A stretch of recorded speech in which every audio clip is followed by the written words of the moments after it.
அனைவருக்கும் வணக்கம். நம்ம இந்த வீடியோவில் என்ன பார்க்க போகிறோன்னா, இந்த வாரம் நம்ம வச்ச தமிழில் யூனிட் 1ஓட என்னென்ன கொஸ்டின் இருக்குது, அந்த கொஸ்டினோட ஆன்சர் எக்ஸ்ப்ளனேஷன் என்ன அப்படிங்கிறதான்ப்பா நம்ம பார்க்க போகிறோம். நம்ம இப்போ டிஎன்பிஎஸ்சி குரூப் 4க்கு 50 டேஸ் ஸ்டடி பிளான் கொடுத்து வாரத்துக்கு 3 டெஸ்ட்டு வச்சு நம்ம கொண்டு போய்கிட்டு இருக்கோம்ப்பா.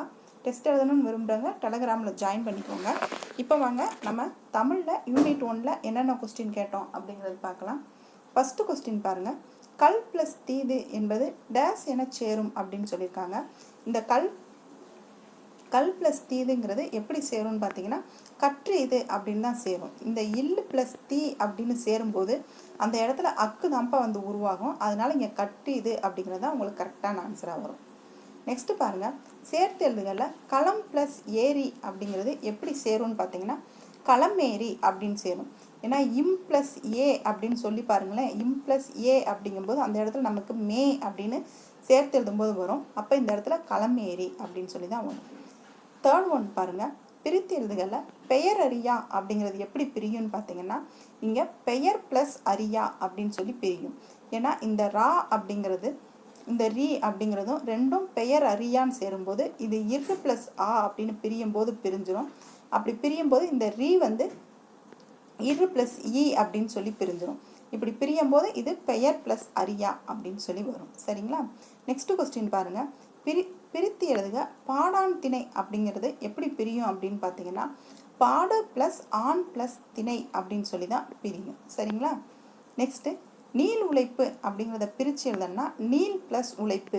ஏன்னா நீளு அப்படின்னு இருக்குல்லப்பா, அந்த லூ அப்படிங்கிறது எப்படி பிரியும்னா இல் ப்ளஸ் ஊ அப்படின்னு பிரியும். அப்படி பிரியும் போது அது நீள் உழைப்பு அப்படின்னு சொல்லி வந்துடும். நெக்ஸ்ட்டு எதிர்ச்சொல் அறிக பாருங்கள். அல் அப்படிங்கிறதுக்கு எதிர்ச்சொல் என்னன்னு பார்த்தீங்கன்னா பகல். ஏன்னா அல் அப்படின்னா இரவு அப்படின்னு அர்த்தம். அதுக்கு வந்து பகல் அப்படின்னா எதிர்ச்சொல்ல வரும். நெக்ஸ்ட்டு பொருந்தா சொல்லை கண்டறிய பாருங்கள். அதாவது அகத்திணையில் அல்லாதது எது அப்படின்னு கேட்டிருக்காங்க. காஞ்சி அப்படிங்கிறதா அகத்திணையில் வராது. குறிஞ்சி, முல்லை, மருதம் இது எல்லாம் அகத்திணையில் வரும். காஞ்சி அகத்திணையில் வராது. நெக்ஸ்ட் பாருங்கள். தவறான இணையை வந்து கண்டறிய சொல்லியிருக்காங்க. இதில் தவறான இணை சிலை அப்படின்னா வில் அப்படிங்கிறது கரெக்டு. புல் அப்படின்னா பறவைங்கிறது கரெக்டு. தெவ் அப்படின்னா பகைமை அப்படிங்கிறது கரெக்டு. சேர்ந்தன அப்படிங்கிறது சேர்ந்தன அப்படிங்கிறது தான் நமக்கு இங்கே தவறானதாக வரும். நெக்ஸ்ட்டு பொருந்தா சொல்லை கண்டறிய பாருங்கள். விளம்புதல், செப்புதல், மொழிதல் இது எல்லாமே வந்து உங்களுக்கு கேட்டல் அப்படிங்கிற பொருளுக்குரிய வேற இதாக வரும். இதில் பொருந்தாத சொல் என்னன்னு பார்த்தீங்கன்னா கேட்டல் அப்படிங்கிறது தான் வரும். நெக்ஸ்ட்டு பொருந்தாத இணை பாருங்கள். தூறு அப்படிங்கிறது புதரின் அடிப்பகுதி. வெங்கலி அப்படிங்கிறது காய்ந்த களி. செம்மல் அப்படிங்கிறது பூ வாடிய நிலை. கொழுந்தாடை அப்படிங்கிறது காய்ந்த கட்டை அப்படின்னு சொல்லியிருக்காங்க. அது தப்பா. அது வந்து அந்த நுனிப்பகுதி, இலையோட நுனிப்பகுதி இருக்குல்ல, அதுதான் கொழுந்தாடை அப்படின்னு சொல்லுவாங்க. காய்ந்த கட்டைங்கிறது தப்பு. பொருந்தாத சொல்லை கண்டறிப்பாருங்க. சூம்பல், சொத்தை, அழுகல் இது எல்லாமே பழங்களோட வகைகளை குறிக்கும். இந்த கடலை அப்படிங்கிறது இதில் வராது. நெக்ஸ்ட் பாருங்க. வலுவற்ற தொடரை காண்க அப்படின்னு சொல்லியிருக்காங்க. வலுவற்ற தொடர்னா அந்த உயர்திணை அக்ரிணை பார்த்து நம்ம பொருத்த வேண்டியதாக இருக்கும்பா. செலியன் வந்தான் அப்படின்னு தான் இதில் கரெக்டான ஆன்சர். ஏன்னா செலியன் அப்படிங்கிறது உயர்திணை. அந்த உயர்திணை வந்து வந்தான் அப்படின்னு சொல்லி தான் முடியும். அப்போ இதில் செலியன் வந்தான் அப்படிங்கிறது தான் கரெக்டு. வந்தது அப்படின்னா அது அக்ரிணையில் வந்துடும். வந்தால்னா பெண்பாலில் வந்துடும். வந்துட்டான்ங்கிறது நமக்கு பேச்சு வழக்கில் வந்துடும். சரிங்களா? நெக்ஸ்ட் பாருங்க. மரபு சொல்லை பொருத்தி எழுதுக அப்படின்னு சொல்லியிருக்காங்க. இது ஒரு பொறுத்துக்கப்பா. இந்த மரபு சொல் பொறுத்துக படிச்சிருந்தீங்கன்னா இது ஈஸியாக நீங்கள் பொருத்திடலாம்.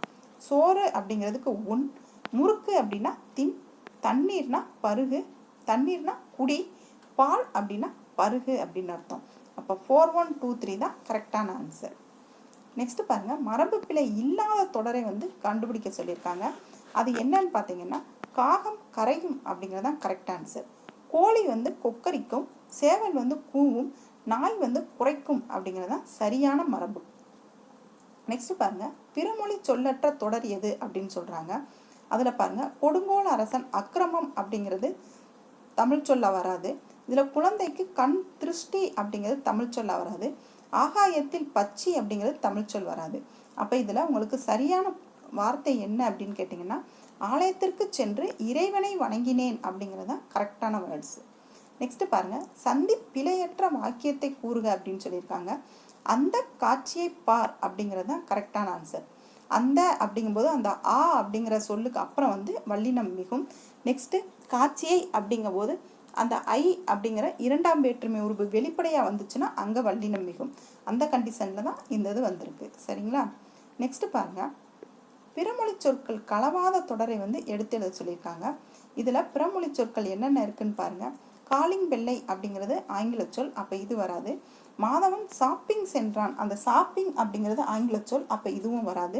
கமலா மில்க் குடித்தாள், மில்க்குங்கிறதும் ஆங்கில சொல், அதுவும் வராது. அப்போ என்ன வரும்னா மாலையில் விளையாட்டு அப்படிங்கிறதான் கரெக்டான ஆன்சராக வரும்.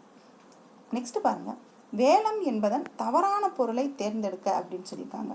வேலம் அப்படிங்கிறது நமக்கு எதை குறிக்கும்னா யானையைத்தான் குறிக்கும். அப்போ பிடி, களிறு, பெண் யானை இது எல்லாம் யானையை குறிக்கும். சிங்கம் அப்படிங்கிறது தான் இதில் பொருந்தாதது.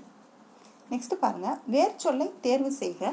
சொன்னார் அப்படிங்கிறது கூடிய வேர்ச்சொல் என்ன அப்படின்னு பார்த்தீங்கன்னா சொல் அப்படிங்கிறது தான். ஒரு கட்டளை சொல்லாக வர்றதுக்கு பேர் தான்ப்பா வேர்ச்சொல் அப்படிம்பாங்க. அப்போ சொன்னார் அப்படிங்கிறது சொல் அப்படிங்கிறது தான் கரெக்டான வேர்ட்ஸு. நெக்ஸ்ட்டு வேர்ச்சொல்லைக்குரிய தொழிற்பெயரை காண்க. கொடு அப்படின்னு வேர்ச்சொல் கொடுத்துருக்காங்க. அதோடைய தொழிற்பெயர் பார்த்தீங்கன்னா தல் அப்படிங்கிற விகுதியில் வந்து முடிகிறது தான் தொழிற்பெயர். அப்போ இந்த இடத்துல தல் அப்படிங்கிறது என்ன முடிஞ்சிருக்குன்னு பார்த்தீங்கன்னா கொடுத்தல், அதான் தொழிற்பெயர். கொடுத்தான் அப்படின்னா அது வினை முற்றுச்சு, வினை முற்று. கொடுத்த அப்படின்னா பெயரெச்சம், கொடுத்து அப்படின்னா வினையெச்சம். வினைமுற்றுக்குரிய வேர்ச்சொல்லை கண்டறிக அப்படின்னு சொல்லியிருக்காங்க. தருகின்றான் அப்படின்னு சொல்லி அந்த வினை முடிஞ்சிருச்சு. அதுக்குரிய வேர்ச்சொல் அப்படின்னு பார்த்தீங்கன்னா ஒரு கட்டளை சொற்களாக வர்றதுக்கு பேர் தான் வேர்ச்சொல் வரும். அப்போ தருகின்றான் அப்படிங்கிறதுக்கு கட்டளை சொல் என்ன வரும்னு பார்த்தீங்கன்னா தா அப்படின்னு தான் வரும். நெக்ஸ்ட் பாருங்க, கடைக்கு போவாயா என்ற கேள்விக்கு போக மாட்டேன் என்று மறுத்து கூறுவது வந்து மறைவிடை. சரிங்களா? நெக்ஸ்ட் வினைக்கேற்ற விடாவை தேர்ந்தெடுக்க. தேவநேய பாவனர் மொழி ஞாயிறு என்று அழைக்கப்படுகிறார் அப்படின்னா இதுக்கு நம்ம கொஸ்டின் எப்படி மேக் பண்ணுவோம்னு பார்த்தீங்கன்னா தேவநேய பாவனர் எவ்வாறு அழைக்கப்படுகிறார் அப்படின்னு தான் நமக்கு கொஸ்டினாக வரும். நெக்ஸ்ட் பாருங்க, இரு வினைகளுக்கும் பொருள் வேறுபாடு அறிதல். பணிந்து, பணித்து அப்படிங்கிறதோட பொருள் வேறுபாடு வந்து கேட்டிருக்காங்க. இதுக்கு நம்ம இந்த பணிந்து, பணித்து ரெண்டு வார்த்தையுமே அவங்க கொடுத்துருக்க சென்டென்ஸில் வர்ற மாதிரி நம்ம எழுதணும்ப்பா. அப்போ இந்த இடத்துல என்ன வரும்னு பார்த்தீங்கன்னா இறைவனை பணிந்து செல்ல வேண்டும் என்று பெற்றோர் பணித்தனர் அப்படின்னு தான் இந்த இடத்துல வரும். நெக்ஸ்ட்டு விடை வகைகள் பாருங்க. நீ படிக்கவில்லையா என்ற வினாவிற்கு தலை வலிக்கும் என்று உரைப்பது வந்து உருவது கூறல் விடை அப்படிங்கிறது தான் வரும். நமக்கு என்ன நிகழப்போதோ அதை சொல்றது உருவது, நமக்கு என்ன நடந்துகிட்டு இருக்கோ அதை சொல்றது உற்றது. இந்த ரெண்டையுமே பிரித்து பார்த்துக்கோங்க. நெக்ஸ்ட் பாருங்க, சரியான எழுத்து வழக்கு சொல்லினை தேர்ந்தெடுக்கன்னு சொல்லியிருக்காங்க. இதில் கரெக்டாக நம்ம எழுத்து வழக்கு என்னன்னு பார்த்தீங்கன்னா பதில் சொல் அப்படிங்கிறது தான் எழுத்து வழக்காக வரும். நெக்ஸ்ட் பாருங்க, பொருத்தமான காலம் அமைத்தல் தவறான இணை எது அப்படின்னு பார்த்தீங்கன்னா வருவான் அப்படிங்கிறது நிகழ்காலம் கொடுத்துருக்காங்க, அதுதான்ப்பா தப்பு. ஏன்னா வருவான் அப்படிங்கிறது எதிர்காலம், இப்போ நிகழ்காலம் கொடுத்துருக்கிறதுனால இதுதான் தவறு. நெக்ஸ்ட்டு வினா எழுத்துக்களை தேர்ந்தெடுக்கன்னு சொல்லியிருக்காங்க. ஏ, யா, ஆ இது 3 தான் வினா எழுத்துக்களாக வரும். வினா எழுத்துக்கள் மொத்தம் 5பா. ஏ, யா, ஆ, அப்புறம் என்ன வரும் ஏ, ஓ, இது எல்லாம் வந்து 5 வினா எழுத்துக்கள் இருக்குது. நெக்ஸ்ட்டு பாருங்கள், கீழ்காணும் விடைக்கு பொருத்தமான வினாச்சொல்லை தேர்ந்தெடுக்கன்னு சொல்லியிருக்காங்க. பாட்டுக்கோர் புலவன் பாட்டுக்கோர் புலவன் என பாராட்டப்பட்டவர் பாரதியார் அப்படின்னு சொல்லியிருக்காங்க. இப்போ நம்ம எப்படி இதை கொஸ்டின் மேக் பண்ணலான்னு பார்த்தீங்கன்னா பாட்டுக்கோர் புலவன் என பாராட்டப்படுபவர் யார் அப்படின்னு சொல்லி கேட்கணும்.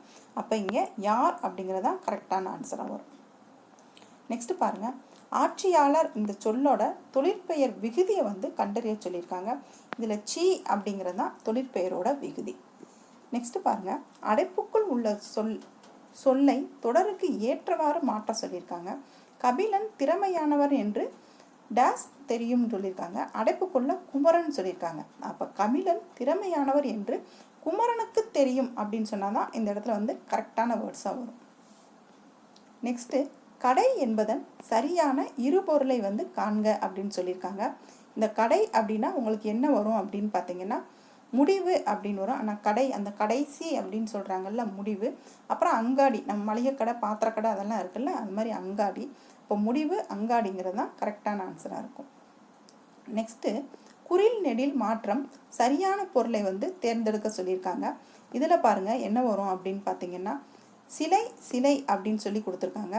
இதில் சிலை அப்படின்னு பார்த்தீங்கன்னா சிற்பம், சீலை அப்படின்னா லேடிஸ் எல்லாம் புடவை கட்டுறாங்கல்ல, அதுக்கு இன்னொரு பேர் சீலை. 34th கொஸ்டின் பாருங்கள். பொருத்தமான பொருளை வந்து தேர்வு செய்கன்னு கொடுத்துருக்காங்க. ஆமாம் அப்படிங்கிறதுக்கு பொருத்தமான பொருள் என்னன்னு பார்த்தீங்கன்னா காட்டுப்பசு அப்படிங்கிறது தான் கரெக்டான ஆன்சர். 35 கொஸ்டின் பாருங்கள். வாரணம் அப்படிங்கிறதுக்கு மீனிங் என்ன, சொல் பொருள் என்னன்னு பார்த்தீங்கன்னா வாரணம் அப்படின்னா யானை அப்படிங்கிறது தான் குறிக்கும். நெக்ஸ்ட் பாருங்கள். சொற்களின் கூட்டு பெயர்களில் ஆடு அப்படிங்கிறதுக்கு என்ன கூட்டு பெயர் வரும் அப்படின்னு பார்த்தீங்கன்னா ஆட்டு மந்தை அப்படின்னு சொல்லி தான் அந்த இடத்துல கரெக்டான ஆன்சராக வரும். 37 பாருங்கள். வல்லினத்தொடர் குற்றியலுகரம் எது அப்படின்னு கேட்டிருக்காங்க. நமக்கு வன்தொடர் குற்றியலுகரம் எது அப்படின்னு பார்த்தீங்கன்னா நமக்கு வன்தொடர் என்ன வரும், கசட தபரை தானே வரும். அந்த கசட தபரை நம்ம குற்றியலுகரத்துக்கு முன்னாடி என்ன எழுத்து வந்திருக்கோ அதுதான் வன்தொடர் குற்றியலுகரம். அப்போ நாக்கு வகுப்பு அப்படிங்கிறது தான் வன்தொடர் குற்றியலுகரம். முதுகு வரலாறுங்கிறது உயிர்த்தொடர் குற்றியலுகரம். நெஞ்சு இருமல் அப்படிங்கிறது மென்தொடர் குற்றியலுகரம். எஃகு அத்துங்கிறது ஆயுதத்தொடர் குற்றியலுகரம். சரிங்களா? நெக்ஸ்ட் பாருங்க. பிழை திருத்துக. 1 + உயிர் அப்படிங்கிறது எப்படி சேரும் அப்படின்னு பார்த்தீங்கன்னா ஓர் உயிர் அப்படின்னு சொல்லி தான்ப்பா சேரும். ஏன்னா உயிர் எழுத்துக்கள் முன்னாடி ஓர் அப்படிங்கிற எழுத்து தான் வரும். நெக்ஸ்ட்டு பிரித்து எழுதுக. 2 + எழுத்து அப்படிங்கிறது ஈரெழுத்து அப்படின்னு சொல்லி தான் உங்களுக்கு வரும். நெக்ஸ்ட் பொறுத்துகையில் சொல்லும் பொருளும் பாருங்க. அணங்கு அப்படின்னா உங்களுக்கு என்ன வரும் அப்படின்னு பார்த்தீங்கன்னா தெய்வம் அப்படின்னு தான் வரும். மாகால்னா பெருங்காற்று, முன்னீர்னா கடல், கயம் அப்படின்னா நீர்நிலை அப்படின்னு சொல்லி தான் வரும். அப்போ 3, 4, 1, 2 தான் கரெக்டான ஆன்சர். நெக்ஸ்ட் கொஸ்டின் பாருங்கள். ஒருமை பன்மை பிழையற்ற தொடரை வந்து தேர்ந்தெடுக்க சொல்லியிருக்காங்க. இதை வந்து மனிதர்கள் பொருள் தேடுவதற்காக பல ஊர்களுக்கு செல்கிறார்கள் அப்படின்னு தான் வரும். மனிதர்கள் அப்படின்னு சொல்லி இங்கே பன்மையாக வந்திருக்கிறதுனால நமக்கு முடியும் போது செல்கிறார்கள் அப்படின்னு சொல்லி பன்மையாக முடிஞ்சாதான் அங்கே கரெக்டான ஆன்சராக வரும். நெக்ஸ்ட் ஒருமை பன்மை பாருங்கள். பிரம்பினால் செய்யப்பட்ட பல வகையான பொருள்கள் இங்கே உள்ளன. பொருள்கள் அப்படின்னு பன்மையில் வந்திருக்கிறதுனால இங்கே உள்ளன அப்படின்னு சொல்லி பன்மையில் தான் அங்கே முடியும். உள்ளது அப்படின்னா அதுவும் ஒருமையில் வந்துடும். அப்போ அது வராது. சரிங்களா? நெக்ஸ்ட் பாருங்கள். பார் என்னும் வேர்ச்சொல்லின் பெயரச்ச வடிவம் என்ன அப்படின்னு கேட்காங்க. அப்போ பார்த்த அப்படின்னு தான் வரும். பார்த்த மாணவன். அப்போ ஒரு பெயரை கொண்டு முடிவதனால அது பெயரச்சம். அப்போ பார்த்தன்னு தான் வரும். பார்த்து அப்படிங்கிறது வினையச்சம் வந்துடும். வினையச்சம். பார்த்தான் அப்படின்னா அது வினையால் அணியும் பெயர். பார்த்தது அப்படிங்கும்போது அதை பார்த்தது அப்படிங்கிறது அதை சிங்கிளாக அதை முடிகிறதா வந்துடும். சரிங்களா? நெக்ஸ்ட் பாருங்கள். காமராஜர் நகர் எங்கே இருக்கிறது என்ற வினாவிற்கு இந்த வழியாக செல்லுங்கள் என்று விடையளிப்பது வந்து சுட்டு விடை. ஒரு இடத்த வந்து சுட்டி காட்டுறாங்கல்ல, இந்த வழியாக போங்க அப்படின்னு சொல்லி, அப்போ அதுக்கு வந்து சுட்டு விடை தான் வரும். நெக்ஸ்ட் பாருங்கள். பிறவினை சொற்களை வந்து கண்டறிய சொல்லியிருக்காங்க. கபிலனை திருந்தச் செய்தான் அப்படிங்கிறது தான் நமக்கு பிறவினை தொடராக வரும். ஏன்னா கபிலன் திருந்தினான் அப்படிங்கிறது தன்வினை தொடராக வந்துடும். சரிங்களா?